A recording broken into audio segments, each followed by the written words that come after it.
পর্যায়ে শহীদ হতে হবে, আল্লাহর দ্বীনকে প্রতিষ্ঠা করতে গেলে শহীদ হতে হবে, আল্লাহর দ্বীনকে প্রতিষ্ঠার জন্য শহীদ হতে হবে। শহীদ যারা হবে তাদের জন্য আল্লাহর নিকটে 6টা বিশেষ পুরস্কার। এক, ইউগফারু লাহু ফি আউয়ালি দাফআতিন, শহীদদের শরীরের রক্ত প্রথম ফোঁটা মাটিতে পড়ার পূর্বেই শহীদদের সব পাপ আল্লাহ ক্ষমা করে দেন। জান্নাত, আর তাকে দুনিয়াতেই জান্নাতে তার থাকার জায়গা আল্লাহ দেখিয়ে দেন।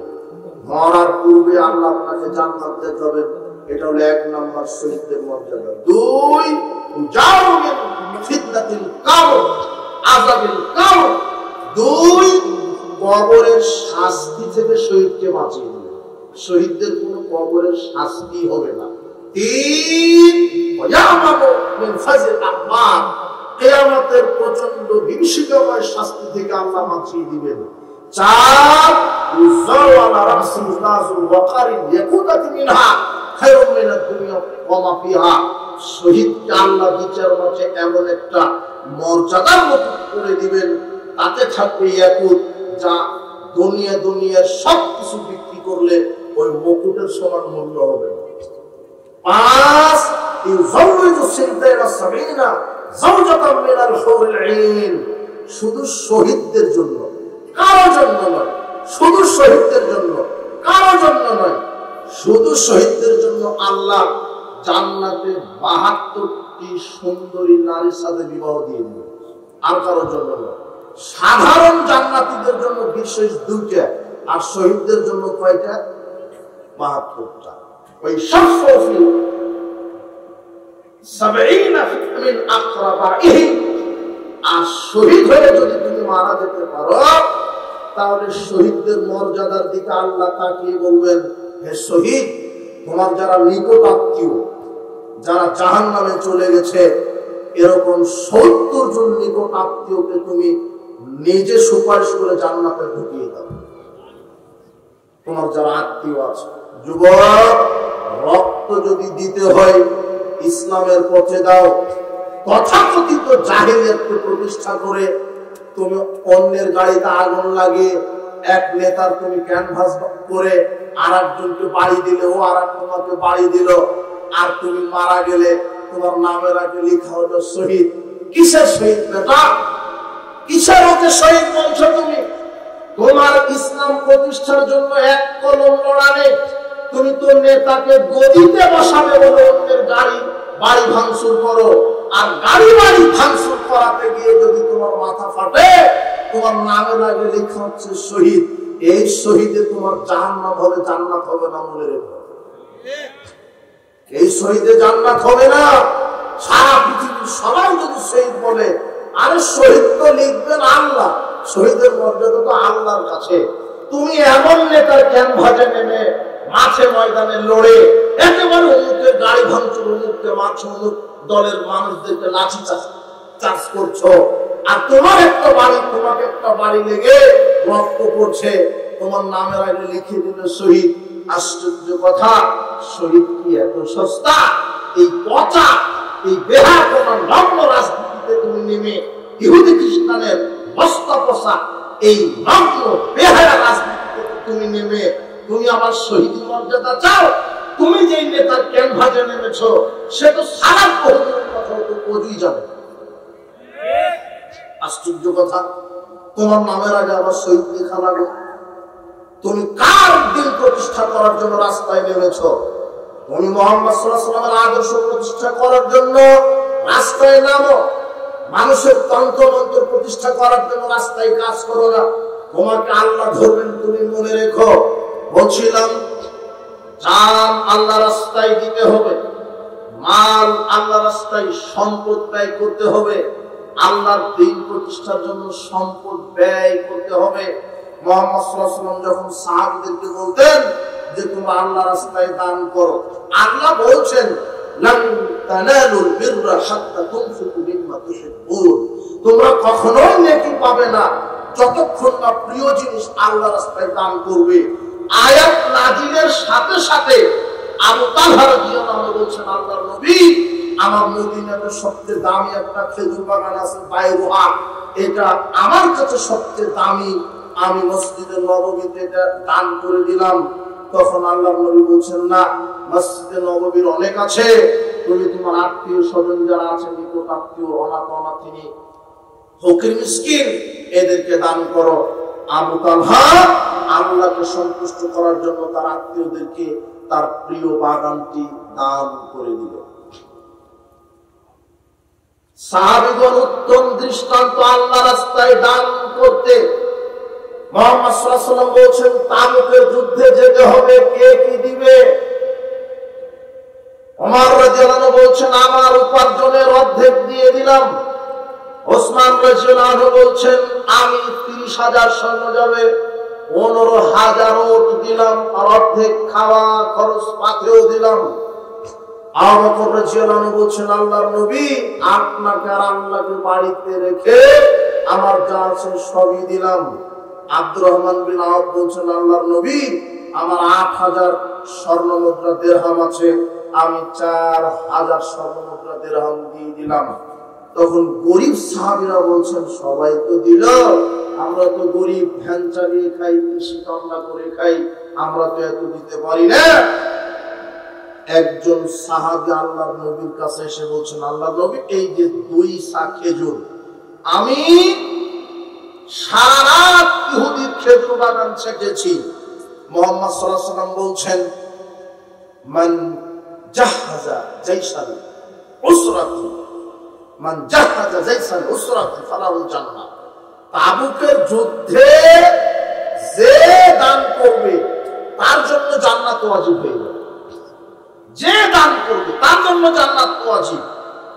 এই হাদিস শোনার সাথে সাথে গরিব সাহাবী বলছেন, আল্লাহর নবী, সারা রাত আমি খেজুর বাগানে পানি ছেটেছি, চুক্তি হয়েছিল 2 ছা খেজুর, তো 1 ছা খেজুর আমি পরিবারে ছেলে মেয়ে স্ত্রীর জন্য রেখে এসেছি, আর 1 ছা খেজুর এই যে খেজুর স্তূপে ঢেলে দিলাম। মুহাম্মদ সাল্লাল্লাহু আলাইহি ওয়াসাল্লাম বলছেন যে, বারাকাল্লাহ ফিমা আমসাকতা ওয়া ফিমা আতাইতা, তোমাকে আল্লাহ বারাকা দান করুন, যা দিয়েছো তাতে বারাকা দিক, যা পরিবারে রেখেছো তাতে বারাকা দিক। দেখেন সাহাবীদের নীতি, দেখেন দান করার প্রতিযোগিতা। সারা রাত পানি ছেঁচেছে ইহুদির বাগানে আল্লাহ রাস্তায় দান করবেন বলে। মানুষকে দানশীল হতে হবে, এটাই ঠিক। আল্লাহর দ্বীন প্রতিষ্ঠার জন্য সময় বাহির করতে হবে, আল্লাহর দ্বীন প্রতিষ্ঠার জন্য জীবনকে ব্যয় করতে হবে, আল্লাহর দ্বীন প্রতিষ্ঠার জন্য অর্থ ব্যয় করতে হবে। এরপরে আপনাকে দেখাই সাহাবীদের উত্তম দৃষ্টান্ত। দ্বীন কায়েমের জন্য তারা কত ত্যাগ স্বীকার করেছে।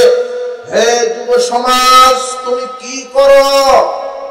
সাহাবীদের দৃষ্টান্ত দেখো, শুধু দ্বীনের জন্য, ইসলামের জন্য তারা কত ত্যাগ স্বীকার করেছে। দেখায় তারা মর্যাদা ত্যাগ করেছে, পদমর্যাদা। অনেক সাহাবী ছিল যাদের অর্থ সম্পদ, পদের কোনো অভাব ছিল না, কিন্তু দ্বীন ইসলামের জন্য সব কুরবানি দিয়েছে। তার একজন সাহাবী হলেন মুসআব বিন উমাইর। মক্কার মধ্যে সবচেয়ে বড় ধনী মানুষ, যার নাম মুসআব বিন উমাইর। তিনি 200 দিরহাম কম মূল্যের পোশাক তিনি তার জীবনে গায়ে দেন। যে পোশাকটা গায়ে দিতেন তার দাম কত? 200 দিরহাম। সবচেয়ে মক্কার মধ্যে ধনী মানুষ তিনি, ইয়ামানি চাদর, ইয়ামানি সুগন্ধি, সব ইয়ামানি পোশাক গায়ে দিতেন। খুব ধনী মানুষ। তিনি যখন উটের পিঠে বের হতো, উটের পিঠে চড়ে যখন তিনি গ্রামে, এলাকায়, শহরে বের হতেন, তার চতুর্দিকে প্রহরী থাকতো শত শত। তিনি এত মর্যাদাশীল দামি মানুষ। এই লোকটা যখন ইসলামের দাওয়াত পেলেন, তখন এই লোকটা দারুল আরকামে গিয়ে গোপনে আল্লাহর রাসূলের হাতে ইসলাম কবুল করলেন। করে দারুল আরকামে সালাত আদায় করছেন। ওসমান বিন তালহা নামক এক লোক মুসআব বিন উমাইরের সালাত আদায় দেখে ফেলেছে। চট করে তিনি এসে মুসআব বিন উমাইরের মাকে বলছে, আপনি শুনেছেন আপনার ছেলে তো ওই মুহাম্মদ সাল্লাল্লাহু আলাইহি ওয়াসাল্লামের দলে চলে গেছে, ও তো সালাত আদায় করে। তখন মুসআব বিন উমাইরের মা তাকে শিকল দ্বারা আটকিয়ে দিয়েছে। মুসআব বিন উমাইর তিনি শিকলটা বহু কষ্ট করে ছিঁড়ে তিনি আবিসিনিয়াতে হিজরত করতে গেছেন। আবিসিনিয়ায় যখন হিজরত করলেন, একসময় তিনি আবিসিনিয়া থেকে আবার মক্কায় চলে আসলেন। মুহাম্মদ সাল্লাল্লাহু আলাইহি ওয়াসাল্লাম এবারে বললেন, মুসআব, তোমাকে আমি মদিনায় পাঠাবো, তুমি হবে ইসলামের প্রথম দায়ী, তুমি হবে মুকরি, তুমি হবে কারি, তুমি মানুষকে ইসলামের দাওয়াত দিবে। মুসআব বিন উমাইর মা, তার পরিবার, তার অর্থ, কোটি কোটি সম্পদকে ফেলে ত্যাগ করে তিনি হিজরত করলেন মদিনায়। আসাদ বিন জুরারার নেতৃত্বে 11 জন যখন ইয়াসরিবে হজ করতে এসেছিল, তাদের সাথে মুহাম্মদ সাল্লাল্লাহু আলাইহি ওয়াসাল্লাম মুসআব বিন উমাইরকে পাঠালেন মদিনায়। মুসআব বিন উমাইর গিয়ে আসাদ বিন জুরারার বাড়িতে, তার বাড়ির মেহমান, তার মেহমান, আসাদ বিন জুরারার বাড়িতে থাকে, খায় আর দিনরাত ইসলামের দাওয়াত দেয়। মদিনার তখন সবাই মুশরিক, প্রায় কাফের, প্রায় ইহুদি খ্রিস্টান। ওই পরিস্থিতিতে হক কথা বলা খুব সাহসিকতার পরিচয়। যেই মদিনাবাসী মূর্তি পূজা করে, শত শত মাবুদ মানে, মানুষের আইন দিয়ে রাষ্ট্র পরিচালনা করে, সুদ ঘুষ খায়, জেনা ব্যভিচার করে, নারীর সতীত্বের জম ছিল মদিনার লোকেরা। তখন মদিনার নাম ছিল ইয়াসরিব। মুহাম্মদ সাল্লাল্লাহু আলাইহি ওয়াসাল্লাম হিজরত করার দিনে মুহাম্মদ সাল্লাল্লাহু আলাইহি ওয়াসাল্লাম বললেন এটা মদিনা। তখন থেকে হলো মদিনাতুর রাসূল, রাসূলের শহর। তবে মুসআব বিন উমাইর বলছে তিনি দিন রাত মদিনার অলিতে গলিতে দাওয়াত দেন। একদিন বনু আব্দুল আশহাব গোত্রের নিকটে গেছেন তিনি দাওয়াত দেওয়ার জন্য। গেছেন, মানুষদেরকে বলছেন ইসলামের পথে আসেন, মাবুদ সত্য মাবুদ একজন, হকের দাওয়াত দিচ্ছিলেন। এমন সময় বনু আব্দুল আশহাব গোত্রের 2 জন নেতা, উসাইদ বিন হুজাইর আর সাদ বিন মুআজ, 2 জন নেতা, বর্ষিয়ান নেতা, সবাই তাদেরকে দেখে ভয় করে। সাদ বিন মুআজ বলছে, জানতো দেখি, ওই যে মক্কা থেকে একজন লোক এসে আমাদের লোকদের মধ্যে বিভ্রান্তি সৃষ্টি করছে, তাকে তার দাওয়াত থেকে ফিরিয়ে দেন। তখন উসাইদ বিন হুজাইর বড় একটা সারাশি নিয়ে গিয়ে বলছে, নাই আপনি এই ইসলামের দাওয়াত দেওয়া বন্ধ করেন, না হলে আপনাকে শাস্তি দেওয়া হবে। তখন মুসআব বিন উমাইর বলছে, শোনেন, আপনি কত উত্তেজিত হয়েন না, একটু বসেন, আমার কথা শোনেন, ভালো লাগলে মানবেন, না লাগলে মানবেন না। তখন উসাইদ বিন হুজাইর বসলেন। মুসআব বিন উমাইর তখন কোরআন তেলাওয়াত করতে লাগলেন। উসাইদ বিন হুজাইরের অন্তর ঠান্ডা হয়ে গেল। মুসআব বিন উমাইর এবারে ইসলামের দাওয়াত দিচ্ছেন। শোনেন, আপনারা বহু ইলাহাকে মানেন কেন? এই যে মূর্তি পূজা করেন, এই যে মাজার খাতনা পূজা করেন, কত শত শত বছর পূর্বে পীর ওলিয়া উলিয়া মারা গেছে, ওদের নিজেরই কি অবস্থা, ওদের মাধ্যমে আপনি কেন ওদেরকে শ্রদ্ধা করেন কেন? ওখানে নজর নেওয়াজ দেন কেন? ওই পীরের নামে, মূর্তির নামে কুরবানি করেন কেন? কুরবানি আল্লাহর নামে, সালাত সিয়াম হবে আল্লাহর নামে, দোয়া প্রার্থনা আল্লাহর নামে, কিছু চাইবেন আল্লাহর নামে। এইভাবে যখন বলতে লাগলেন, তখন উসাইদ বিন হুজাইর বলছে, ঠিকই তো, তুমি তো সঠিক কথা বলছো, এটা আমি তো মন দিয়ে কিছু দেখছি না।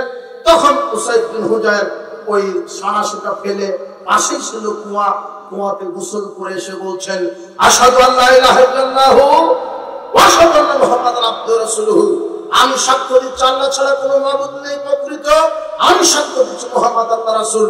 এই বলে তিনি মুসলমান হয়ে গেলেন। মুসআব বিন উমাইর এইভাবে জাতিকে ইসলামের দাওয়াত দিলেন। তারই ফলশ্রুতিতে মুহাম্মদ সাল্লাল্লাহু আলাইহি ওয়াসাল্লাম মদিনাতে ইসলামী রাষ্ট্র গঠন করতে পেরেছিলেন। যুবক, তোমাদের দাওয়াতি প্ল্যাটফর্মে কাজ করতে হবে। শোনো, এই মুসআব বিন উমাইর হাজারো লক্ষ কোটি টাকার মালিক ছিল, ইসলামের জন্য সব ত্যাগ করেছে। উহুদের যুদ্ধে দিন মুসআব বিন উমাইর শহীদ হন। যেদিন শহীদ হন, মুহাম্মদ সাল্লাল্লাহু আলাইহি ওয়াসাল্লাম কান্না জড়িত কণ্ঠে বলছেন, মুসআব, তুমি মক্কার মধ্যে সবচেয়ে সুন্দর চেহারা ছিলে, তোমার চুলগুলো ছিল কোঁকড়ানো, তোমার কোনো কিছুর অভাব ছিল না, পদের অভাব, মর্যাদার অভাব, সম্পদের অভাব। সাহাবীরা যখন মুহাম্মদ সাল্লাল্লাহু আলাইহি ওয়াসাল্লামকে বললেন, ইয়া রাসূলুল্লাহ, মুসআব তো শহীদ হয়েছে, কিন্তু তার কাফন দিতে হবে, তার কাফনের কোনো কাপড়ই নাই, তার শরীরে যে চাদরটা ছিল, মাথা ঢাকলে পা ঢাকে না, পাঠা করে মাথা থাকে না। তখন মুহাম্মদ সাল্লাল্লাহু আলাইহি ওয়াসাল্লাম কান্না জড়িত কণ্ঠে এই কথা বলেছিলেন, মুসাব তোমার কি ছিল না আজকে ইসলামের জন্য কাফন দেওয়ার জন্য একটা চাদর যুক্ত না মুসাব? এই হলো মুসাব বিন উমাইর।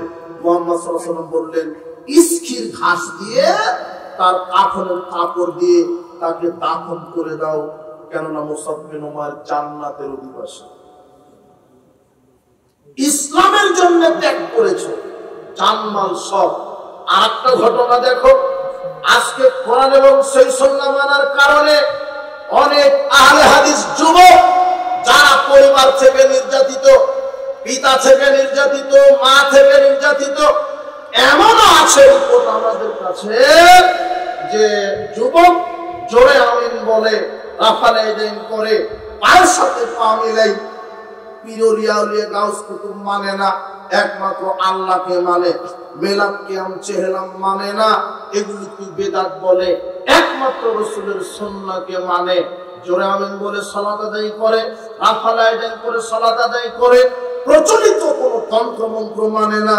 তাই এমনও যুবক আছে পরিবার থেকে বঞ্চিত, এমনও নারী বলে যে কোরআন এবং সহিহ হাদিস মানার কারণে আমার স্বামী আমাকে তালাক দিয়েছে, আমি পরিবার থেকে বিতাড়িত। এটা নির্যাতিত হবে, কোরআন এবং সহিহ হাদিস মানলে নির্যাতিত হবে, কথা ঠিক। এটা শুধু তোমাদের নতুন দৃষ্টান্ত নয়, সাহাবীগণ কোরআন হাদিস মানার জন্য পরিবার থেকে বিতাড়িত হয়েছে। মুসআব বিন সাদ নামের একজন সাহাবী যখন ইসলাম কবুল করলো, তখন তার মা তাকে বলছে, এই মুসআব বিন সাদ, তোমার ইসলাম তো আত্মীয়তার সাথে সৎ ব্যবহার করতে বলেছে, তো আমি যে তোমার মা, পৃথিবীর মধ্যে শ্রেষ্ঠ আত্মীয়, তো আমার সাথে সৎ ব্যবহার করো। তোমার আল্লাহ তো মায়ের কথা মানতে বলেছ, তা আমি তো তোমার মা, আমার কথা তুমি মেনে চলো। তুমি যে মুহাম্মাদের দলে গেছো, ইসলাম কবুল করেছো, আমরা তো মূর্তি পূজা করি, কিন্তু মায়ের কথা যে মেনে চলতে হবে।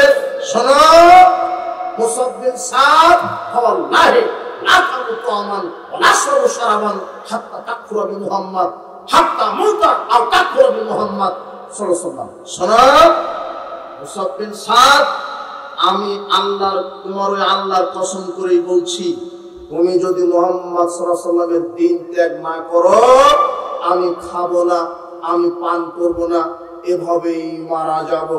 তখন মুসআব বিন সাদ বলছেন, ইয়া উম্মাহু, হে আমার মা, শোনো, লাউ কানাত লাকি মিয়াতু নাফসিন, হে আমার মা, তোমার যদি 100টা জীবন হয়, ফাখারাজাত নাফসান নাফসান, আর আমার সামনে যদি তুমি 100 বার মারা যাও, না খেয়ে না পান করে, 100 বার তোমার জান, তোমার রূহ আমার সামনে বের হয়ে যাচ্ছে, কেন? তুমি না খেয়ে আছো, না পান করে আছো, তোমার 100টা জান হবে, 100 বার মৃত্যু হবে, মা তারাক্তু দীনি হাদা, তবু আমি মুহাম্মদ সাল্লাল্লাহু আলাইহি ওয়াসাল্লামের দ্বীন ত্যাগ করতে পারবো না। এর নাম মুসআব বিন সাদ। মুহাম্মদ সাল্লাল্লাহু আলাইহি ওয়াসাল্লাম বলছেন, সে লা ইউমিনু আহাদুকুম হাত্তা কুনা হাব্বু, ওই ব্যক্তি ততক্ষণ পর্যন্ত মুমিন হতে পারবে না, বিওয়ালিদিহি ওয়া ওয়ালাদিহি ওয়ান নাস আজমাইন, আমার নিকটে সে প্রিয় হবে, তার পিতামাতা তার সন্তানের চাইতেও সবচেয়ে প্রিয় হতে হবে কে? মুহাম্মদ সাল্লাল্লাহু আলাইহি ওয়াসাল্লাম। তো তুমি কেমন মুহাম্মদ সাল্লাল্লাহু আলাইহি ওয়াসাল্লাম তোমার প্রিয়? তোমার প্যান্টটা কোর নিচে থাকে, দাড়িটা চাচা থাকে, তুমি বিড়ি সিগারেট ইয়াবা খাও, তুমি সালাতের পরে মসজিদ মাদ্রাসায় না যাওয়ার বদলে তুমি ওই যে দোকানে আড্ডা পিটো, গান বাজনার স্টলে আড্ডা পিটো, তুমি কেমন মুহাম্মদ সাল্লাল্লাহু আলাইহি ওয়াসাল্লামের উম্মত? তোমাকে এর জন্য জবাব দিতে হবে। দেখো সাহাবী বলছেন, মা কিসের তুমি না খেয়ে মারা যাবে, 100 বার যদি আমার চোখের সামনে মারা যাও, তবু আমি মুহাম্মদ সাল্লাল্লাহু আলাইহি ওয়াসাল্লামের আদর্শ থেকে বেরিয়ে যাব। মুসআব বিন সাদ। আর কয়েকটা সাহাবীর দৃষ্টান্ত দেখাই, সবাই যুবক, ইসলামের জন্য সব ত্যাগ করেছে। আব্দুল্লাহ জুল বাজাদাইন, নাম ছিল আব্দুল উজ্জা, মক্কাতে থাকতো। এই লোকটাও কয়েকটা ধনীর মধ্যে ধনী, যেমন দেশে ধনীদের তালিকায় থাকে 1 নম্বর 2 নম্বর 3 নম্বর। তো এরকম 2-3 নম্বরের ধনী ছিল আব্দুল উজ্জা। তার বাপ মারা গেছে, এতিম ছিল, সব সম্পদ চাচা দেখাশোনা করতো। তো একদিন আব্দুল উজ্জা ইসলাম কবুল করে ওই তার চাচার কাছে গিয়ে বলছেন, চাচা আমি ইসলাম কবুল করেছি। চাচার আগে বলছে, কি আমার অনুমতি ছাড়া এই পদক্ষেপ? তোমার পিতার সম্পদ থেকে আমি তোমাকে বঞ্চিত করলাম, তুমি কিছুই পাবে না। আব্দুল উজ্জা বলছেন, আমার সম্পদ লাগবে না, আমার পরকাল জান্নাতের সম্পদ লাগবে, দুনিয়ার সম্পদ লাগবে না। চাচা বলছে, কি মুখে মুখে কথা, তোমাকে সব বঞ্চিত করে দিও সম্পদ থেকে। এমনকি চাচা এত নরপশু ছিলেন যে পরনের পোশাক লঙ্গি সব খুলেছে। যুবক 26-30 বছরের যুবক আব্দুল উজ্জা ল্যাংটা অবস্থায় চলে গেছে মায়ের কাছে। মা শরমে চোখ চেপে ধরে বলছে, বেটা তোমার এই অবস্থা কেন, এরকম কেন হলো? তোমার তো অনেক সম্পদ, তোমার বাপের অনেক সম্পদ, তুমি কেন ল্যাংটা? আব্দুল উজ্জা বলছেন, আম্মা ইসলাম দ্বীন গ্রহণ করার কারণে হাজারো লক্ষ কোটি মাবুদকে বাতিল করে দিয়ে এক আল্লাহকে মেনেছি, হালাল হারাম চিনেছি, এক আল্লাহর ইবাদত করতে চাই। এই জাহেলের আগুন পূজা, কবর পূজা, খানকা পূজা চাই না, মানুষের আইন চাই না, আল্লাহর বিধান চাই। তাই তো আমি মানুষের কথাগুলিকে তন্ত্রমন্ত্রকে বাদ দিয়ে আল্লাহর নীতিকে মেনে নিয়েছি। আর দুনিয়ার সম্পদ গেল হলো কি হলো, সারা পৃথিবীর মালিক আমি, অথচ পরকালে যদি জান্নাত না থাকে তো আমার এই মন্ত্রিত্ব, এমপিত্ব, এই ক্ষমতার লাভ কি হবে? সারা পৃথিবীর মালিকানা হয়ে কি হবে? আর আমার সারা পৃথিবীতে কিছুই নাই। পরকালে যদি জান্নাত থাকে আমি সবচেয়ে ক্ষমতাশীল, সবচেয়ে বড় ধনী। এই কথা এইভাবেই মর্মার্থ এরকমই। তখন মা লজ্জায় এক টুকরা কম্বল দিলেন, এক টুকরা কম্বল দিলেন। তখন আব্দুল উজ্জা এক টুকরাকে 2 টুকরা করলেন, করে একটা লঙ্গি বানালেন আর একটা জামা বানালেন গায়ে দিয়ে। মক্কা থেকে 450 কিলোমিটার মদিনায় পায়ে হেঁটে চলে গেলেন মুহাম্মদ সাল্লাল্লাহু আলাইহি সাল্লামের দরবারে। মুহাম্মদ সাল্লাল্লাহু আলাইহি সাল্লাম আছেন মদিনায়। আব্দুল উজ্জা মসজিদে নববীতে আশ্রয় নিয়েছে। মুহাম্মদ সাল্লাল্লাহু আলাইহি সাল্লামকে দেখেই বললেন, আমি অমুক মক্কা থেকে এসেছি, আমার ধন সম্পদ কম ছিল না, ইসলাম কবুল করার কারণে আমার এই অবস্থা। তখন মুহাম্মদ সাল্লাল্লাহু আলাইহি সাল্লাম বলছেন, তুমি উজ্জার দাস নও। আব্দুল উজ্জা মানে উজ্জা নামক মূর্তির দাস। আমি তোমার নাম চেঞ্জ করে দিলাম আব্দুল্লাহ, তুমি আল্লাহর দাস। আর লকব হলো জিল বাজাদাইন, মানে 2 টুকরা কম্বল আলা। তার শরীরে 2 টুকরা কম্বল ছিল, তাই তার নাম হয়েছে আব্দুল্লাহ জিল বাজাদাইন, 2 টুকরা কম্বল আলা। এরপরে মুহাম্মদ সাল্লাল্লাহু আলাইহি ওয়াসাল্লাম বলছেন, সাহাবীগণ এই আব্দুল্লাহকে আহলে সুফফায় থাকার ব্যবস্থা করে দাও। সুফফা মানে বারান্দা। মসজিদে নববীর পাশেই একটা বারান্দার মতো ঘেরা ছিল, যেখানে এতিম, অসহায়, দারিদ্র সাহাবীরা থাকতেন, খেতেন। ওখানে থাকার ব্যবস্থা করে দিলেন। আর বললেন যে আব্দুল্লাহকে কোরআন শিখিয়ে দাও। সাহাবীরা আব্দুল্লাহকে কোরআন শেখালেন। আব্দুল্লাহ এত জোরে জোরে কোরআন পড়ে সাহাবীদের সালাতের ডিস্টার্ব হয়। একদিন ওমর রাদিয়াল্লাহু আনহু অভিযোগ করছেন, আল্লাহর নবী আপনি কাকে আশ্রয় দিয়েছেন? এত চিল্লামিল্লি কোরআন তেলাওয়াত করে যে আমাদের সালাতে, আমাদের ঘুমে ডিস্টার্ব হয়। তখন মুহাম্মদ সাল্লাল্লাহু আলাইহি ওয়াসাল্লাম বলছেন, শোনো ওমর, ইসলাম কবুল করার কারণে তাকে অনেক বড় ত্যাগ স্বীকার করতে হয়েছে, তাকে আরো জোরে চিল্লাতে হবে। আব্দুল্লাহ বলছেন, কিছুদিন পরে তাবুকের যুদ্ধের ঘোষণা। আব্দুল্লাহ বলছেন, ইয়া রাসূলুল্লাহ আমি তাবুকের যুদ্ধে যাব, শহীদ হব, আপনি আল্লাহর কাছে দোয়া করেন। মুহাম্মদ সাল্লাল্লাহু আলাইহি ওয়াসাল্লাম বললেন, আল্লাহ আব্দুল্লাহর রক্তকে তুমি হারাম করো, আব্দুল্লাহ যেন জিহাদের মাঠে শহীদ হয় না। আব্দুল্লাহ বললেন, আল্লাহর নবী আপনি কেন এইভাবে দোয়া করলেন? আমি শহীদ হতে চাইলাম আর আমার রক্ত হারাম করে দিলেন মানে? তখন মুহাম্মদ সাল্লাল্লাহু আলাইহি ওয়াসাল্লাম বললেন, শোনো আব্দুল্লাহ, তুমি যদি জ্বরে বিছানাতে শুয়েও মারা যাও, আল্লাহ তোমাকে পরিপূর্ণ শহীদ হিসেবে কবুল করে নেবেন। তিনি গেলেন তাবুকের যুদ্ধে, ঠিকই গেলেন, কিন্তু কিছুদিন পরে যুদ্ধ থাকাকালীন আব্দুল্লাহ জিল বাজাদাইনের অসুস্থতা দেখা দিল, প্রচন্ড জ্বর শরীরে। এরপরে মৃত্যুবরণ করলো। মুহাম্মদ সাল্লাল্লাহু আলাইহি ওয়াসাল্লামের নিকটে খবর আসলো আব্দুল্লাহ মারা গেছে।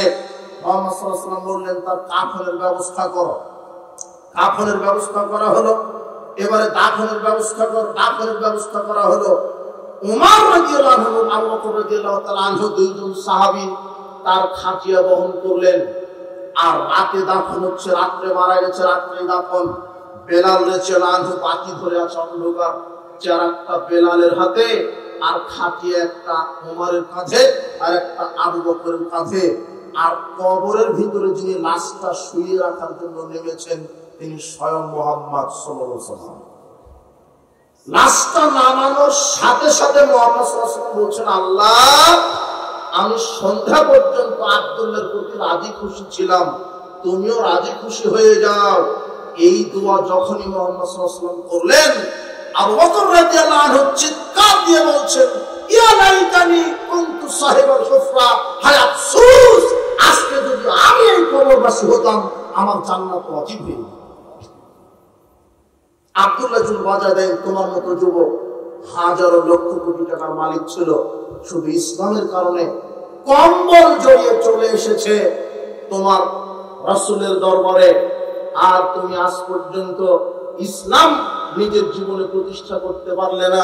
চাকরির লোভে, বেতন টাকার লোভে তুমি জাহেলিয়াতের গোলামি করছো, তুমি হালাল হারাম বুঝো না।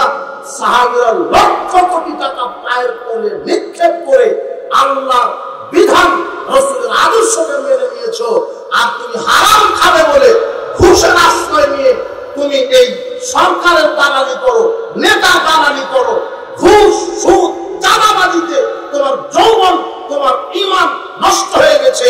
তুমি ঘুষের আশ্রয়ে তুমি একটা টাটকা হারামখোর হয়ে গেছো।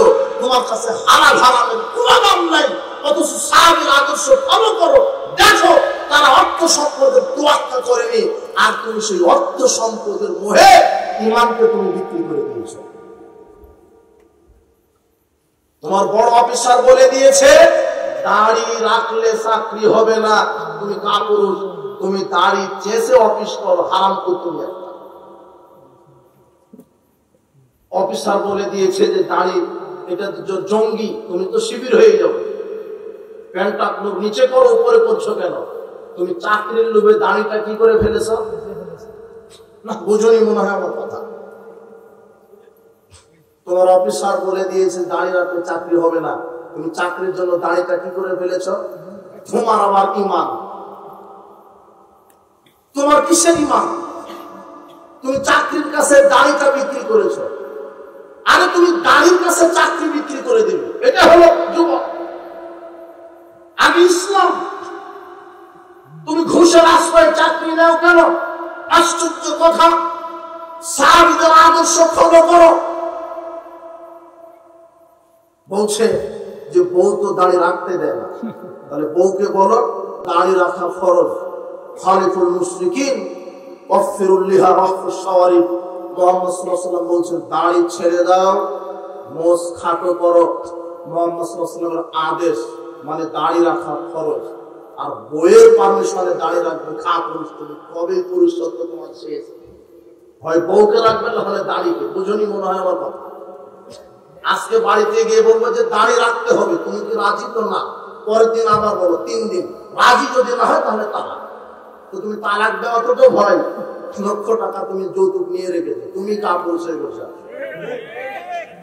ভিক্ষা করে খাও, তুমি যৌতুক নিলে কেন? আশ্চর্য কথা।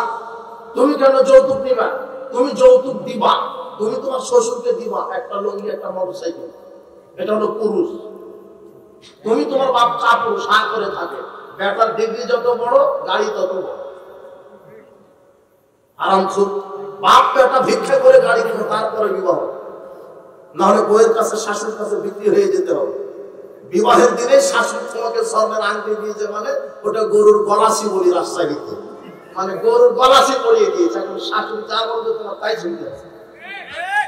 বলতে হবে যে না, বেটিকে ভালোভাবে রাখতে হবে, পিতা মাতা থেকে আলাদা হতো না, ভালো খেতে হবে, তখন তোমাকে তাই শুনতে হবে। পিতা মাতার সাথে দুর্ব্যবহার করবে না বিবাহের পরে, সাবধান। ইব্রাহিম আলাইহিস সালাম বলছেন তার ছেলে ইসমাইলকে বলছেন, তুমি চৌকাঠ পরিবর্তন করো, তোমার স্ত্রীর সুবিধার মনে হয়নি। ইসমাইল আলাইহিস সালাম বুঝতে পেরে বলছেন যে আমার বাপ তোমাকে তালাক দিতে বলেছে, তা তোমার বইয়ের অবস্থা কি বলে এখন? আশ্চর্য কথা। আদর্শ ফিরিয়ে নিয়ে আসো, শরীরে রক্ত নিয়ে আসো, সাহাবীদের আদর্শে নিজের জীবনকে আদর্শবান করার আল্লাহ তোমাকে কবুল করুন, আমিন। বলছিলাম উপস্থিত যুব সমাজ, সাহাবীদের দৃষ্টান্ত আব্দুল আজুল পাজা দেন এইভাবে, মুসাব বিন উমাইর, মুসাব বিন সাদ এইভাবে তাদের জীবন ইসলামের জন্য ব্যয় করেছে। তুমি শুনবে, আরেকটা শোনো, হৃদয় বিদারক ঘটনা। তুমি সালমান ফার্সির ইতিহাস জানো কিনা? সালমান ফার্সি পারস্যের লোক, পারস্যের লোক, শুধু ইসলামের জন্য নিজের পরিবারকে ছেড়ে চলে এসেছে মদিনায়। এত হৃদয় বিদারক ঘটনা। তার বাপ ধর্মযাজক, অগ্নি উপাসক, অগ্নি পূজা করে।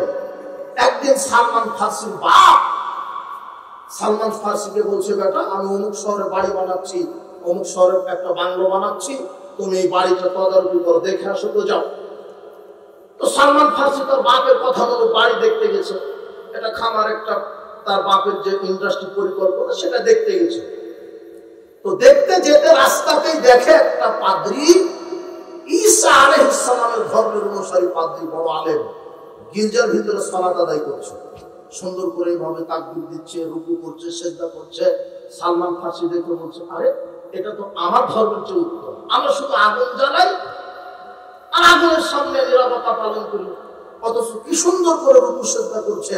পাদ্রীর কাছে আমি গেলাম, গিয়ে বললাম, পাদ্রী বলছেন, শোনো এটাই সঠিক দিন, একমাত্র সিজদা করতে হবে আল্লাহকে, সালাত আদায় করতে হবে আল্লাহর জন্য। যে ব্যক্তি সালাত আদায় করে না সে মুসলিম হতে পারে না। তখন সালমান ফার্সি বললেন, এটাই তো উত্তম দিন।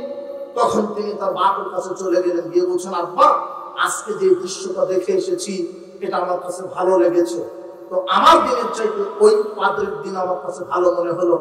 তখন তার বাপ তাকে চিবল দ্বারা বেঁধে আটকে দিয়েছে, যেন আমার ছেলে তো পথভ্রষ্ট হয়ে গেল, অন্য ধর্মে চলে যাচ্ছে। তো সালমান ফার্সি খুব বহু কষ্ট করে শিকলটা ছেড়ে তিনি চলে গেছেন ওই পাদ্রীর কাছে। পাদ্রীর কাছে গিয়ে বলছেন, আপনি সঠিক তথ্যটা দেন, এই দিনটা আমি কোথায় গেলে পাবো, সঠিক দিন আমি কোথায় পাবো, অভ্রান্ত সত্যের নেতা কোথায় পাবো? তখন পাদ্রী বলছে, আমার জানা মতে এই এলাকায় আর বড় আলেম নেই, তবে সিরিয়াতে তোমাকে যেতে হবে। সিরিয়াতে একটা বড় পাদ্রী আছে, তার কাছে গেলে তুমি হকের দাওয়াত পাবে। সালমান ফার্সি ওই পাদ্রীর কথা মতো সিরিয়ায় চলে গেছে। সিরিয়ায় গিয়ে দেখে, হ্যাঁ ওখানে একটা গির্জায় একটা পাদ্রী আছে। তো পাদ্রীর সহবতে থেকে কিছু দিন টিন শিখেছে, ওখানেই থাকে, ওখানেই খায়। থাকতে থাকতে পাদ্রীটা মৃত্যুবরণ করেছে। মৃত্যুবরণ করার পূর্বে সালমান ফার্সিকে ওই পাদ্রী বলেছিলেন যে, আমি তো আমার জীবন তো শেষ, আমার এই এলাকায় এরকম আর আলেম নেই, তো আমার মতো তুমি পাবে, 70 দিনের আশায় তুমি যাও। এখন তুমি মুসেল নগরীতে যাও, মুসেল নগরীতে গেলে সেখানে সঠিক দিনের সন্ধান তুমি পেতে পারো। সালমান ফার্সি ওই পাদ্রীর কথা মতো মুসেলে চলে এসেছে। মুসেলে এসে দেখে সেখানে একটা পাদ্রী, তো পাদ্রীটা খুব বৃদ্ধ, পাদ্রীর খেদমত করে দিন ধর্ম শিখে। একদিন পাদ্রী মৃত্যু শয্যায় চলে এসেছে। তখন সালমান ফার্সি বলছেন যে, আপনি তো মৃত্যু শয্যায় চলে এসেছেন, আপনি আমাকে সঠিক দিনটা বুঝিয়ে দেন, কোথায় গেলে সঠিক দিন পাবো? তখন এই পাদ্রী বলছে, তুমি নাসেবিন শহরে গেলে সঠিক দিন পাওয়ার আশা রাখি, সেখানে একটা পাদ্রী আছে, তার কাছে যাও। তিনি নাসেবিন শহরে গেলেন। এক শহর থেকে আরেক শহরের দূরত্ব 1 কিলোমিটার নয়, শত শত কিলোমিটার। একে তো বাপ দাদা তার ভিটামাটি সম্পদ ত্যাগ করেছে, কে? সালমান ফার্সি। শুধু সঠিকটা পাওয়ার আশাতে, সঠিক দিন পাওয়ার আশাতে। দেখেন সিরিয়া আসলেন, সিরিয়া থেকে মুসেল, মুসেল থেকে নাসেবিন, নাসেবিন শহরে যখন এসেছে তখন নাসেবিনের পাদ্রী বলছে, তুমি আমনুরিয়াতে যাও, আমনুরিয়াতে গেলে সঠিক দিনের সন্ধান পেতে পারো। ওখান থেকে চলে এসেছে আমনুরিয়াতে। আমনুরিয়াতে যখন এসেছে এই পাদ্রীও কিছুদিন পর মারা গেছে, তবে এখানে কিছু বেশি দিন অবস্থান করেছিলেন। সালমান ফার্সি এখানে সাংসারিক জীবন শুরু করেছিলেন, গরু ছাগল প্রতিপালন করে অনেক গরু ছাগল টাকা পয়সা হয়েছিল। তো হঠাৎ আমনুরিয়া শহরে বনু কাল গোত্রের লোক, যেটা আরবের একটি শাখা বনু কাল, এই গোত্রের লোকেরা ব্যবসার জন্য আমনুরিয়াতে এসেছিলেন। তবে বনু কাল গোত্রের লোক যখন এখানে এসেছেন, ওই যে মুসেলের যে পাদ্রী, সে বলেছিল যে তুমি এই আমনুরিয়াতে গেলে সঠিক দিন পাবে। আর আমনুরিয়াতে যখন এসেছেন তখন এখানে আরবেরই একটা শাখা বনু কাল গোত্রের কিছু লোক ব্যবসার জন্য এসেছে। তো আমনুরিয়ার পাদ্রী বলেছেন, শোনো, শেষ জামানা চলে এসেছে, এখন একজন সত্য নবীর আবির্ভাব ঘটবে।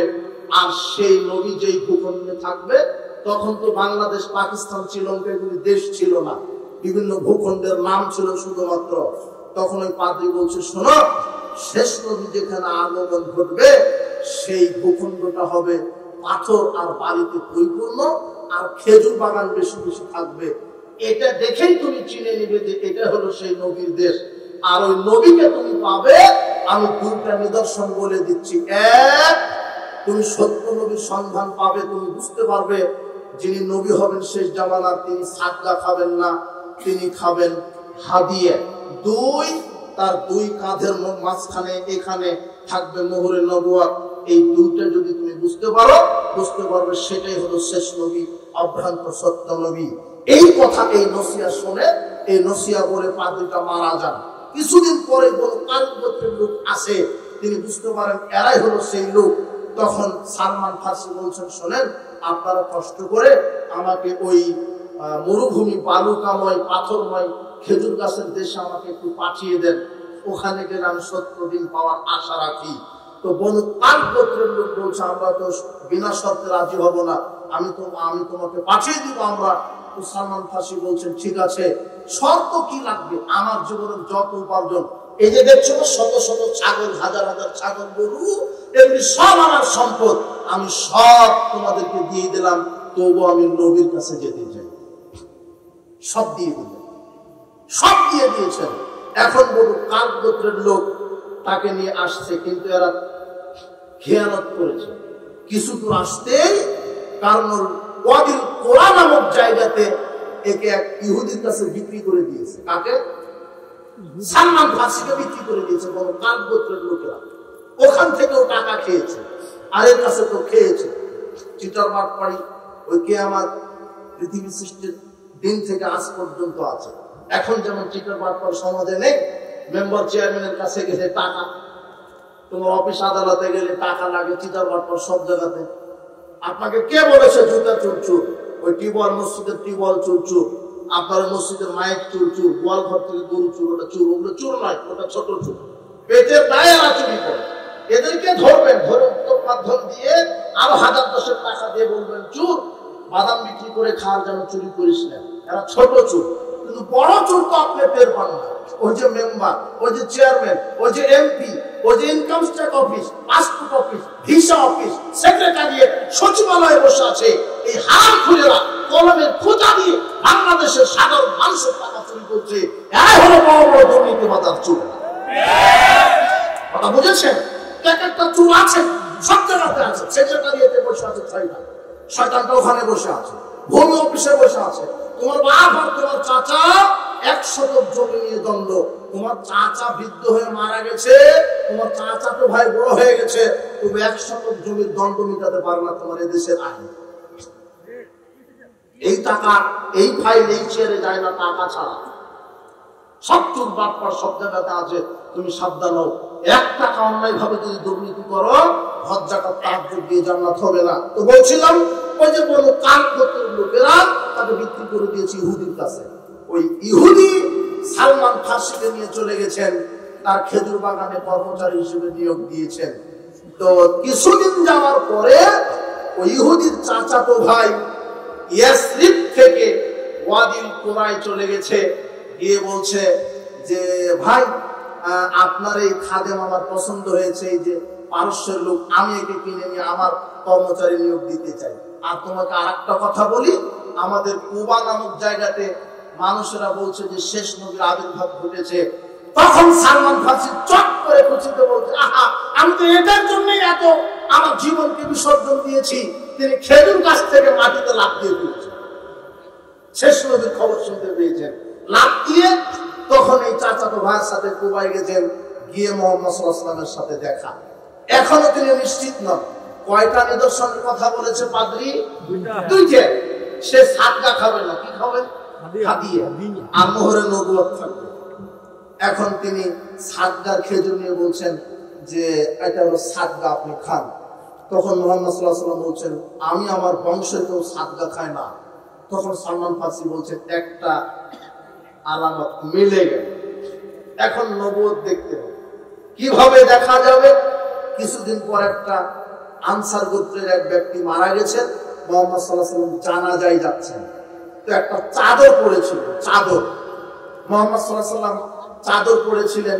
সালমান ফার্সি ওই টার্গেটে আছে যে চাদরটা কখন পিঠের নিচে নেমে যাবে, আমি মোহরে নবুয়তটা দেখতে পাবো। মুহাম্মদ সাল্লাল্লাহু আলাইহি ওয়াসাল্লাম এটা বুঝতে পারলেন।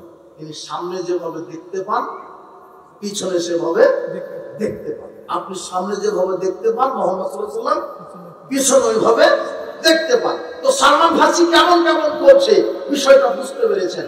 তখন মুহাম্মদ সাল্লাল্লাহু আলাইহি ওয়াসাল্লাম চাদরটা একটু দিয়ে দিলেন, মোহরে নবুয়ত প্রকাশ পেল। সালমান ফার্সি নবীকে জড়িয়ে ধরে চুমা খেয়ে বললেন, আশহাদু আল্লা ইলাহা ইল্লাল্লাহ ওয়া আশহাদু আন্না মুহাম্মাদুর রাসূলুল্লাহ, আমি চিনতে পেরেছি আপনি নবী। এবারে তিনি ইসলাম কবুল করে নেবেন। ও বাপ দাদার ভিটা শেষ, ওখান থেকে সিরিয়া, সিরিয়া থেকে মুসেল, মুসেল থেকে নাসেবিন, নাসেবিন থেকে আম্মুরিয়া, এভাবে হাজারো লক্ষ কোটি টাকা বিসর্জন দিয়ে শুধু সত্য খোঁজার জন্য কোথায় এসেছেন? আর তুমি ঘুষের লোভে ঈমান বিক্রি করো। যুবক, প্রত্যেকটা সাহাবীর জীবনী থেকে শিক্ষা আছে, তোমাকে শিক্ষা নিতে হবে। তো সালমান ফার্সি সব ইতিহাস নবীকে বললেন। তখন মুহাম্মদ সাল্লাল্লাহু আলাইহি ওয়াসাল্লাম বললেন, তুমি তো একজনের গোলাম হয়ে আছো, তো তুমি তোমার মুনিবের সাথে চুক্তি করো, তোমাকে স্বাধীন হতে হবে, আমি তোমাকে গোলাম হিসেবে থাকতে চাই। ওই যে ইহুদির খেজুর বাগানে কর্মরত, ও হলো গোলাম হয়ে আছে, তো তোমাকে মুক্ত হতে হবে। তখন সালমান ফার্সি তার মুনিবের সাথে চুক্তি করলো। মুনিব বললো, হ্যাঁ, আমি তোমাকে স্বাধীন করে দিতে পারি, 300টা খেজুর গাছ আমাকে দিতে হবে, আর 40 উকিয়া স্বর্ণ দিতে হবে। সালমান ফার্সি মুহাম্মদ সাল্লাল্লাহু আলাইহি ওয়াসাল্লামকে বললেন, ইয়া রাসূলুল্লাহ, আমার মুনিব আমাকে এই শর্ত দিয়েছে, 300টা খেজুর গাছ রোপণ করে দিতে হবে, আর 40 উকিয়া স্বর্ণ দিতে হবে। তখন মুহাম্মদ সাল্লাল্লাহু আলাইহি ওয়াসাল্লাম বললেন, এই সাহাবীগণ, কেউ 10টা, 5টা, 7টা, 20টা করে দাও, সহযোগিতা করো। দেখা গেল যে 300টা খেজুর গাছ সব সাহাবী তাকে দিয়ে দিলেন। আর মুহাম্মদ সাল্লাল্লাহু আলাইহি ওয়াসাল্লামের নিকটে যুদ্ধের একটা গনিমত এসেছিল, একটা ডিমের মতো স্বর্ণ, ডিমের মতো স্বর্ণ ওজন করে দেখা গেল 40 উকিয়া। সালমান ফার্সিকে তিনি দিয়ে বললেন, তুমি মুক্ত হও। সালমান ফার্সি মুক্ত হয়ে গেলেন। এই হলো সালমান ফার্সি, যিনি পারস্যের ইরাকের লোক, হাজারো লক্ষ কোটি কিলোমিটার, হাজারো কিলোমিটার পাড়ি দিয়ে তার পরিবার, পিতা মাতা, সম্পদ ত্যাগ করে ঈমান, আমল, ইসলামকে গ্রহণ করেছেন। যুবক, তোমাকে এইভাবে ত্যাগী হতে হবে, না হলে সমাজ তুমি সংস্কার করতে পারবে না। তুমি বইয়ের মহব্বতে দাড়ি ছাড়তে পারো না, তোমার আমার ঈমান। তুমি চাকরির ভয়ে দাড়ি রাখতে পারো না, এটা তোমার ঈমান। আর সাহাবী দেখো, গোষ্ঠী সহ সব ত্যাগ করেছে কিসের জন্য? ইসলামের জন্য। যুবক, তোমাকে দিয়েই ইসলাম কায়েম হবে। আল্লাহ সুবহানাহু ওয়া তাআলা বলছেন, বের হয়ে যাও, অর্থ সম্পদ ব্যয় করো, সব ত্যাগ করো। আল্লাহ কোরআন মাজিদে ঘোষণা দিয়েছেন, ইন্নাল্লাহা আশতারা মিনাল মুমিনিনা আনফুসাহুম ওয়া আমওয়ালাহুম আন্না লাহুমুল জান্নাহ। আমি মুমিনের জান মাল খরিদ করে নিয়েছি জান্নাতের বিনিময়ে। আল্লাহ জান্নাত দিয়ে। আবু হুরায়রা রাদিয়াল্লাহু আনহু বলেন, রাসূল সাল্লাল্লাহু আলাইহি ওয়াসাল্লাম বলেছেন, সাবআতু ইউদিল্লুহুমুল্লাহু ফি দিল্লিহি ইয়াওমান লা দিল্লা দিল্লুহু। 7 শ্রেণীর মানুষ আল্লাহ বিচার মাঠে আরশের নিচে জায়গা দিবেন। 7 শ্রেণীর মানুষকে: 1, ইমামুল আদিল, ন্যায়পরায়ণ শাসক; 2, শাআবুন নাশা ফি ইবাদাতিল্লাহ, ওই যুবক যেই যুবক তার যৌবন কালকে, ওই যুবতী যেই যুবতী তার যৌবন কালকে আল্লাহর ইবাদতে ব্যয় করেছে, সালাত, সিয়াম, হজ, যাকাত, পর্দা, তাকওয়া সমস্ত কাজে নিজের জীবনকে ব্যয় করে দিয়েছে, ওই যুবককে আল্লাহ আরশের নিচে জায়গা করে দিল। যুবক, তোমার জন্য এটা সুসংবাদ, সাবধান। আব্দুল্লাহ ইবনে মাসউদ রাদিয়াল্লাহু আনহু বলছেন, নবী করিম সাল্লাল্লাহু আলাইহি ওয়াসাল্লাম বলেছেন, লা ইয়াসালু আদাম আদাম ইয়াউমাল কিয়ামা হাত্তা ইসলামুল খামসিন। আদম সন্তানকে 5টা জিজ্ঞাসা না করা পর্যন্ত এক কদম নাড়াতে দিবেন না। যুবক, হাদিসটা লক্ষ্য করো। আদম সন্তানকে 5টা জিজ্ঞাসা না করা পর্যন্ত, 5টা জিনিসের হিসাব না নেওয়া পর্যন্ত আদম সন্তানকে এক কদম নাড়াতে দিবেন না। এক, আন উমরিহি, সারা জীবন বোঝাতে হবে। ফিমা আফনাহু, আপনি সারা জীবন কিভাবে ব্যয় করেছেন? দাঙ্গাবাজি করে, হাঙ্গাবাজি করে, জুয়া খেলে, ঘুষ খেয়ে, সুদ খেয়ে, আপনার লুচ্চামি করে, জেনা করে, না কি করে ব্যয় করেছেন? নাকি সালাত, সিয়াম, হজ, যাকাত করে, নাকি ইসলামের পথে আপনাকে সারা জীবন ব্যয় করতে হবে। ওয়ানসাবাবিহি ফিমা আবলাহু, আপনার যৌবনকাল ব্যয় বোঝাতে হবে। যৌবনকাল কিভাবে ব্যয় করেছো যুবক, তুমি তদন্ত করো। তোমার হাতে কোরআন, তোমার হাতে হাদিস শোভা পাই, তোমার হাতে কেন অস্ত্র আছে? আর তুমি যে নেতার ক্যানভাস করে বেড়াও, এই নেতা তোমাকে হাতে দিয়েছে অবৈধ টাকা, অবৈধ নারী, মদের বোতল দিয়ে বলছে আমার দলের ক্যানভাস করো, ক্ষমতায় গেলে এই করে দিব, সেই করে দিব। জিনা, ক্ষমতা চিরদিন টিকবে না যুবক, মনে রেখো। নমরুদ মারা গেছে, ফেরাউন ডুবে মরেছে। তুমি এই নেতার পিছনে ছোট না, যেই নেতা তোমাকে ঈমানের কথা বলে না, কোনদিন বলে না, ক্যানভাসে বলে অমুককে মারো, অমুককে কাটো, টাকা যত লাগবে চেয়ার আনা হতে হবে, এইভাবে তোমার নেতা বক্তব্য দেয়। নারী চাও, গাড়ি চাও, বাড়ি চাও, দিব, আমার দলে থাকো। এই নেতার প্রলোভনে তুমি পা দিও না। তোমার এই নেতা তোমাকে ওযু, গোসল, সালাতের কথা বলে না, ঈমান আমলের কথা বলে না, সালাতের কথা বলে না, ইসলামের কথা বলে না, নবীর আদর্শের কথা বলে না। এই নেতা তো তোমাকে জাহান্নামে নিয়ে যাবে, এই নেতা তো জাহান্নামে যাবে, তোমাকেও নিয়ে যাবে। তুমি একজন অভ্রান্ত সত্য নেতার আদর্শ বাস্তবায়ন করো, যার নাম মুহাম্মদ সাল্লাল্লাহু আলাইহি ওয়াসাল্লাম, যিনি জীবনে কোনোদিন মিথ্যা কথা বলেন, যিনি জীবনে কোনোদিন আল্লাহর সাথে শিরক করেনি, যিনি জীবনে কোনোদিন মিথ্যা কথা বলেনি, যিনি জীবনে কোনোদিন হারাম খাদ্য দেহে প্রবেশ করায়নি, যিনি জীবনে কোনোদিন আল্লাহদ্রোহী কোনো আমল করেনি। শোনো, তুমি এই নেতার আদর্শ ফলো করো, যার নাম মুহাম্মদ সাল্লাল্লাহু আলাইহি ওয়াসাল্লাম। বিচার মাঠে আল্লাহ বলবেন তোমার যৌবনকাল বুঝো। ওয়ামালিহি, 3 নাম্বার, সম্পদ। মিন আইনা আকতাসাবাহু, কিভাবে ইনকাম করেছো? সুদের টাকা, ঘুষের টাকা, দুর্নীতির টাকা, না ডাকাতি করার টাকা, না কিসের টাকা? আমাকে বুঝাও, আল্লাহ হিসাব নেবেন। নাকি বৈধভাবে চাকরি ব্যবসা করা টাকা? 4, মিন আইনা আকতাসাবাহু ওয়া আনফাকাহু, কিভাবে ব্যয় করেছে? আয় বুঝাতে হবে, ব্যয় বুঝাতে হবে। কত বুঝেননি মনে হয়? কিভাবে ব্যয় করছে? গাঁজার আড্ডায়, নগ্নতার আড্ডায়, বেহায়া সংস্কৃতি জাহেলিয়াতের অনুষ্ঠানের আড্ডায়, পীরের আস্তানায়, মাজারে, খানকায়, না মসজিদ মাদ্রাসায়? জি না, আপনাকে বুঝাতে হবে ব্যয়। টাকা থাকলে ব্যয় করা যাবে না, অঢেল ভাবে অপচয় করা যাবে না। আপনাকে বিচার মাঠে হিসাব দিতে হবে। 5, মাযা আমিলাতুম আলিমা, ইলম অনুপাতে আমল, আপনার জানা অনুপাতে আমল কতটুকু, আল্লাহ বিচার মাঠে হিসাব নেবেন। উপস্থিত বৈঠকের মুসলিম দিনী ভাই বোন, সর্বশেষ 2 মিনিট আপনার সাথে কথা। যারা অভিভাবক আছেন, অভিভাবকদের জন্য যেটা আমি মেসেজ দিব, যে আপনার ছেলেটা যুবক, আপনার মেয়েটা যুবতী, এদেরকে আপনি সঠিক শিক্ষা, সঠিক আদর্শ, সঠিক মানহাজটা শিক্ষা দেন। না হলে আপনার এই ছেলে মেয়ে আপনার জাহান্নামে যাওয়ার কারণ হবে। বিচার মাঠে বহু নেতা পিতা মাতাকে আল্লাহ জাহান্নামে দিবেন। কেন? পরিবারকে কন্ট্রোল না করার কারণে। যুবক, তোমাকে যেটা বলতে চাচ্ছি, আর তোমার বাপ মাকে যেটা বলতে চাচ্ছি, যে আপনি যে অভিভাবক আছেন, আপনি দেখেন আপনার ছেলে 24 ঘন্টায় কি করছে, তার বন্ধুকে, বান্ধবীকে, আপনার মেয়ের বন্ধুকে, বান্ধবীকে। জি না, মেয়ের কোন ছেলে বন্ধু থাকতে পারে না। কথা বুঝেননি মনে হয়? আমার কথা কি বুঝতে পারেন? আর ছেলের কোন মেয়ে বান্ধবী, ছেলের বন্ধু হবে ছেলে, মেয়ের বান্ধবী হবে মেয়ে। রাজশাহী বিশ্ববিদ্যালয়ে পড়ে মেয়েটা, দিন রাত বলছে আপু চিন্তা নাই, কোনো টেনশন করবেন না, আমি বয়ফ্রেন্ডের সাথে আছি। বয়ফ্রেন্ডের সাথে থাকতে থাকতে কোর্ট ম্যারেজ করে বিবাহ করেছে, পালিয়ে গিয়ে বিবাহ করেছে। তখন মেয়ের বাপ বলতে সর্বনাশ, কি করলাম, তোকে ত্যায্য পুত্র করলাম, এখন ত্যায্য পুত্র করে কি হবে, আপনি তো ছেড়ে দিয়েছেন, আপনি তো সঠিকটা দেখতে দেননি। মেয়েটা বের হয়ে গিয়ে বিয়ে চায়, যুবতী মেয়ে শোনো, সাবধান হও। আল্লাহর নবী বলছেন কোন নারী যদি তার পিতার অনুমতি ছাড়া বিবাহ করে তার নিকাহুয়া বাতিল, বাতিল, বাতিল, তার বিবাহ বাতিল। তুমি তোমার পিতার অনুমতি ছাড়া বিবাহ, অভিভাবক আপনার মেয়েটা পালিয়ে বিবাহ করেছে, অমুক ছেলের হাত ধরে পালিয়ে বিবাহ করেছে, বিবাহ হয়নি। 5টা সন্তানের মাও যদি হয়, সব জেনার সন্তান। কিসের সন্তান? বিবাহ হয় না। আপনার মেয়ে তোমার জেনা হচ্ছে, জেনা। সাবধান।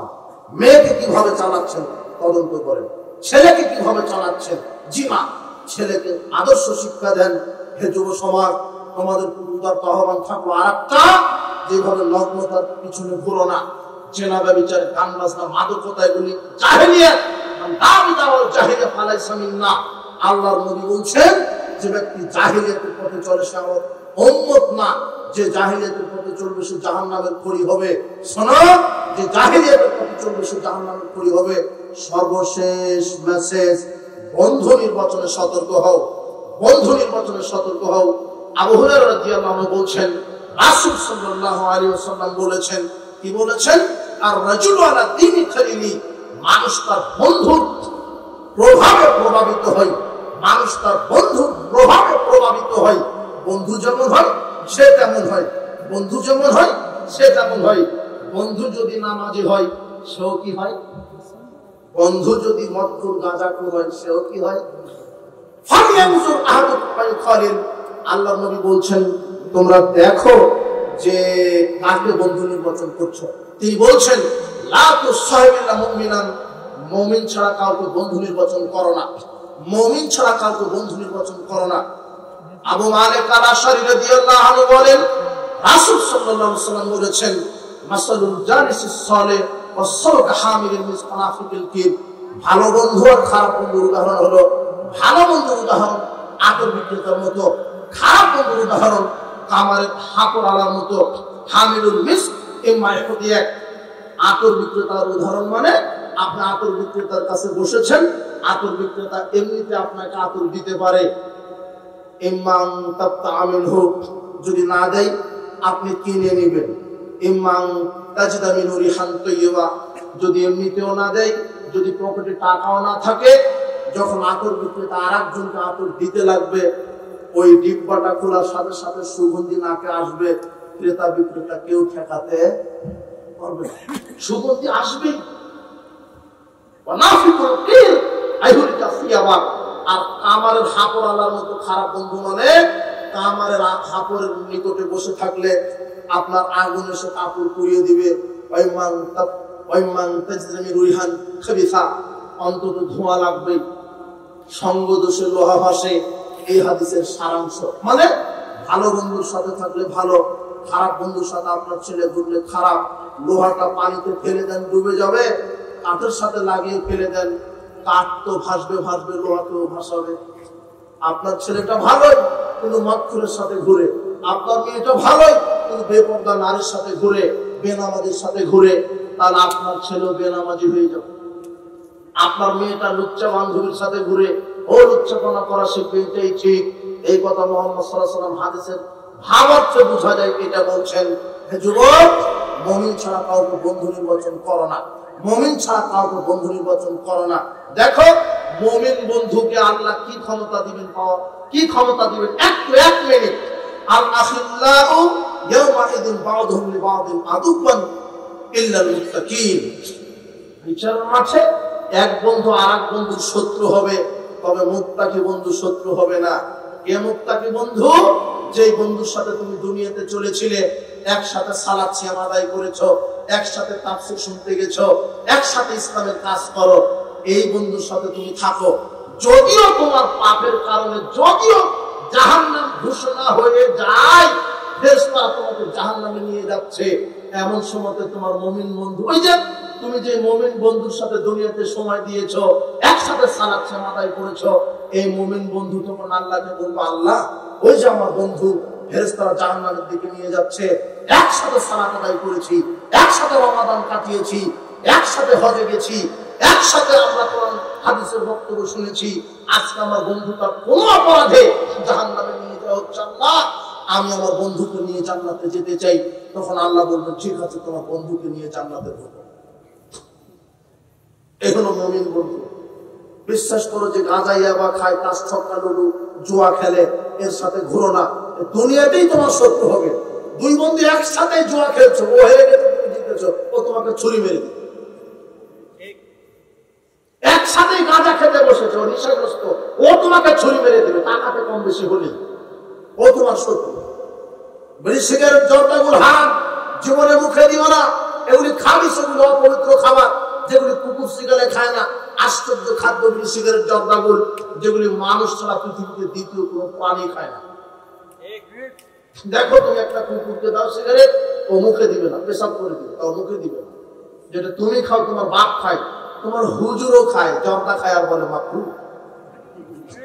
যেটা কুকুর শিগালে খায়, যার মুখের গন্ধ আপনি টিকতে পারবেন না, ওর মুখের গন্ধ ওর গ্রামের টয়লেটের গন্ধের চাইতে দুর্গন্ধ বেশি। এই হারাম করে বিড়ি সিগারেট জর্দাগুলি হারাম, এগুলি থেকে তুমি ত্যাগ করো। জুয়া খেলো না, ক্যারাম ছক্কা লুডু ক্রিকেট ফুটবল ভলিবল টাকার হাত থাকলেই জুয়া। আর এখন প্রায় বুড়া বুড়ি যুবক যুবতী যারা আছে, তারা সবাই মোবাইলে গেমস খেলাতে আসে। গরু বিক্রি করে ফেলছে, জমি বিক্রি করে ফেলছে, জুয়াতে টাকা ইনভেস্ট করছে লক্ষ লক্ষ। শেষ পর্যন্ত স্ত্রীর যেগুলি গহনা সেগুলো বিক্রি করে। আরে গহনা তো বিক্রি করে করে করে স্ত্রীকেও ভাড়া দিয়ে জুয়া করে। আশ্চর্য, কাপুরুষ হারাম যুগ। মোবাইলে যে কি কি জুয়া খেলছে এখন টাকা দিয়ে, সবাই আসক্ত। জিনা এগুলো হলো শয়তানের ফাঁদ। আল্লাহ বলছেন, ইয়া আইয়ুহাল্লাযীনা আমানু ইন্নামাল খামরু ওয়াল মাইসিরু ওয়াল আনসাবু ওয়াল আজলামু রিজসুম মিন আমালিশ শাইতান। নিশ্চয় মদ, জুয়া, লটারি, মূর্তি পূজা আমি হারাম করে দিলাম, নিষেধ। জুয়া হারাম। মান লাবা বিনাদিশ শিরক, আল্লাহ নবী বলছেন যে জুয়া খেলে, মোবাইল হোক, ছক্কা লুডু ক্যারাম যেই হোক, তাস হোক, যেই হোক, ফ্রি ফায়ার পাবজি আরো কত কি মোবাইলে খেলছে, জুয়া, এটা জুয়া। আল্লাহ নবী বলছেন যে ব্যক্তি জুয়া খেললো, সে যেন তার হাতকে ফাকান্নামা সাবাগা ইয়াদাহু লাহমান খিনজির নামিহি, শূকরের রক্তে এবং মাংসে তার হাতকে ডুবিয়ে দিল। ইয়াসাল্লাহু রাসূলুহু, যে ব্যক্তি জুয়া খেলে সে আল্লাহ এবং রাসূলের নাফরমানি করে। আর আল্লাহ কোরআন মাজিদে বলছেন যে আল্লাহ এবং রাসূলের নাফরমানি করবে, ওয়াতাআদ্দা হুদুদাহু, সে আল্লাহর সীমারেখার বাইরে চলে গেল। ইদখিলু নারান, সে জাহান্নামে প্রবেশ করবে। খালিদান ফিহা, সেখানে সে চিরস্থায়ী থাকবে, যুগ যুগ ধরে সেখানে থাকবে। তার জন্য অবমাননাকর শাস্তি।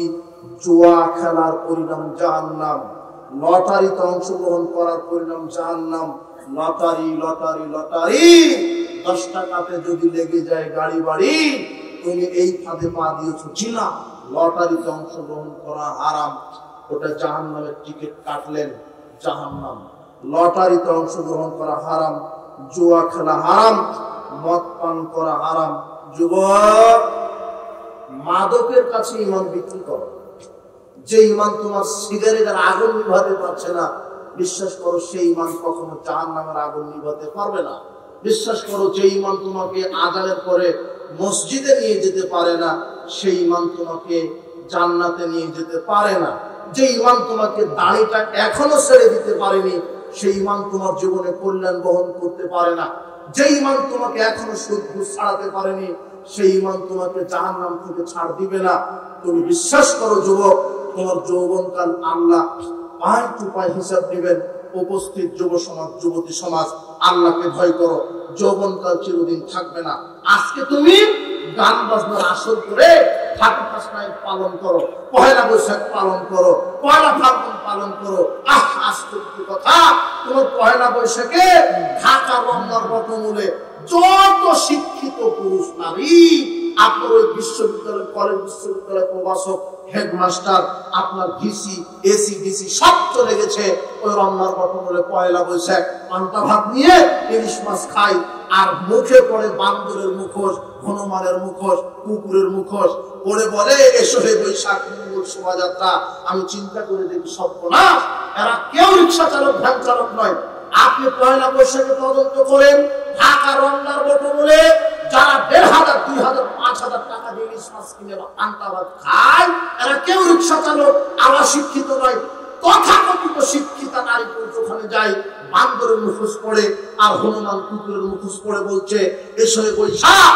আমি চিন্তা করলাম সর্বনাশ, এরা বছরের প্রথম দিন বান্দরের মুখোশ পড়ে, মানে এরা আল্লাহর কাছে বলতেছে আল্লাহ আমাদের এই নতুন বছর তুমি আমাদেরকে বান্দর হয়ে জীবিকা নির্বাহ করার তৌফিক দান করো। এটাই বুঝাতে চাই। আর ওদের শিক্ষা সিলেবাসে তো তাই পড়ানো হয়, মানুষ আসলে মানুষের জাত না, মানুষ কিসের জাত? বান্দর। আশ্চর্য কথা, তুমি 31 নাইট, পয়লা বৈশাখ, পয়লা ফাল্গুন, এগুলি ইহুদি বিজাতি হিন্দুদের কৃষ্টি কালচার। আল্লাহর নবী বলছেন আমার উম্মত বিজাতিদের সাথে মিশে যাবে, তারা জাহান্নামে যাবে। সাবধান, তুমি এগুলি 31 নাইট গান বাজনা এগুলি ত্যাগ করো। তুমি গান বাজিয়ে মাটি কাঁপিয়ে দাও, তাই না? তুমি কত পাড়া প্রতিবেশী ঘুম হারাম করছো, তাই না? তুমি গান বাজিয়ে বাজিয়ে মাটিটা কাঁপিয়ে দিচ্ছ। যুবক, মৃত্যুবরণ করে দেখো কবর তোমাকে কিভাবে কাঁপায়, কবর কিভাবে কাঁপায় তুমি ভালোভাবে টের পাবা। গান বাজনা হারাম। মুহাম্মদ সাল্লাল্লাহু আলাইহি ওয়াসাল্লাম 2 কানে আঙুল ঢুকিয়ে দিয়েছেন গান শুনলে, আর তুমি সেই গান শোনার জন্য কানে ইয়ারফোন ঢুকিয়ে দাও, তোমার আবার ঈমান। রাস্তাঘাটে বাদ্যযন্ত্র শুনে মুহাম্মদ সাল্লাল্লাহু আলাইহি ওয়াসাল্লাম কানে কি দিয়েছেন? আঙুল। কেন? যাতে শুনতে না পায়। আর তুমি তোমার বাপ, তোমার মা, তোমার বোন যেন শুনতে পাও সেজন্য কি ঢুকিয়ে দাও। এই ঈমান দিয়ে জান্নাত হবে না। বিবাহের অনুষ্ঠানে গান বাজনা বাজবে মানে? আপনি বিবাহ পড়িয়েছেন, আমাকে সেই টাঙ্গাইল থেকে নিয়ে এসে বলছেন মৌলানা সাহেব বিবাহ পড়িয়ে দেন। আমি নয় ইসলামী তরিকায় বিবাহ পড়ালাম, তা আপনি যে শয়তানের তরিকায় গান বাজাচ্ছেন, ওটা কার তরিকা? বাদ্যযন্ত্র বাজছে কেন? শোনেন, এই গোদাগাড়ির এই গ্রামের যে ইমাম, মসজিদের যে সভাপতি, কেশিয়ার, সেক্রেটারি, আপনি যদি আসলেই নেতা হন, ইমাম যদি হন, ইমাম মানে মসজিদের ইমাম মানে নেতা, মসজিদের যারা দায়িত্বশীল তারা নেতা। নেতার গুণ হলো ভালো কাজের আদেশ, বন্ধ কাজের নিষেধ। আপনি এলাকার নেতা, কোন বিবাহের অনুষ্ঠানে যদি গান বাজে, সেই বিবাহের অনুষ্ঠানে আপনি বিবাহ পড়াতে যাবেন না। আর আপনি মসজিদের সভাপতি, সেক্রেটারি, কেশিয়ার, এই 3 জন, আর মসজিদের ইমাম 4 জন বিবাহের অনুষ্ঠানে গিয়ে যদি গান বাজে, প্রথম কথা হবে যে গান বাজানো জাহিলিয়াত পাপের কাজ, বন্ধ করেন। যদি বন্ধ না করে তাহলে লাঠি মেরে রাজশাহী পদ্মা নদীতে ফেলে দিবেন। এর নাম ইমাম, এর নাম ক্ষমতা। ঠিক বলছেন, সভাপতির মেয়ে তো ডেস্ক বাজিয়ে বিবাহ দিচ্ছে। মসজিদের সভাপতি ও হারাম করে সুদ করে, তামাকখোর, জর্দা করে, কি দিয়ে সমাজ সংস্কার করলো? আর ইমাম যে সেই জর্দা খেয়ে বক্তব্য দেয়, ও আবার খারাপ কাজের কি নিষেধ করবে? ও দাড়ি চাচে, ও হলো কমিটির গোলাম। সভাপতি, সেক্রেটারি যা বলে তাই, চাকরি বাঁচানোর জন্য হক কথা বলতে পারে না।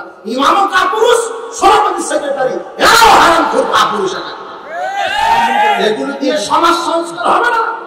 ইমাম তো হবে সেই, মসজিদের সভাপতি সেই, গান বাজনা বাজবে না, এলাকায় কোনো গান বাজনা বাজতে পারবে না, কোনো যুবক সিগারেট জর্দাগুল খেতে পারবে না, কোনো লুচ্চামি হবে না। এর নাম ইমাম। আপনি কিসের ইমাম, কিসের সভাপতি? আরে সালাতি আদায় করে না সেবার কিসের সভাপতি? যে 5 ওয়াক্ত সালাত আদায় করে না, সে মসজিদের সভাপতি তো দূরের কথা, ও টয়লেটের সভাপতি হওয়ার যোগ্যতা রাখে। এই এদেরকে, এই অযোগ্য নেতারা থাকার কারণে আজকে সমাজ পরিবর্তন হচ্ছে না। এই অযোগ্য নেতাদের কারণে সমাজের শিরক, বেদাত আর লুচ্চামি আজ পর্যন্ত কায়েম আছে সমাজে। আপনি সতর্ক হন, আপনি সতর্ক হন। যুবক, মুসাব বিন ওমরের মতো হও, কথা যেন মনে থাকে। খালিদ বিন ওমরের মতো হও, খালিদ বিন ওয়ালিদের মতো হও, সালাহউদ্দিন আইয়ুবের মতো হও। আল্লাহ তোমাকে কবুল করুন, তোমার বোনকে কবুল করুন, তোমার পিতা মাতাকে কবুল করুন। তুমি জেনে রাখো, মাদকতা, জেনা বা বিচার এগুলি জাহেলিয়াত। যদি থাকো, হজ যাকাত দিয়ে জান্নাত হবে না। উপস্থিত বৈঠকের মুসলিম দিন ভাইবোন, আপনাদের আসলেই অনেক রাত হয়েছে।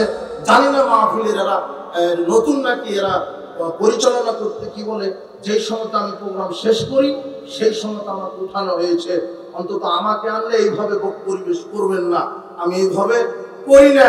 তবে যুবকদের এবং আপনাদের আগ্রহ দেখে আমি কিছু কথা বলে গেলাম।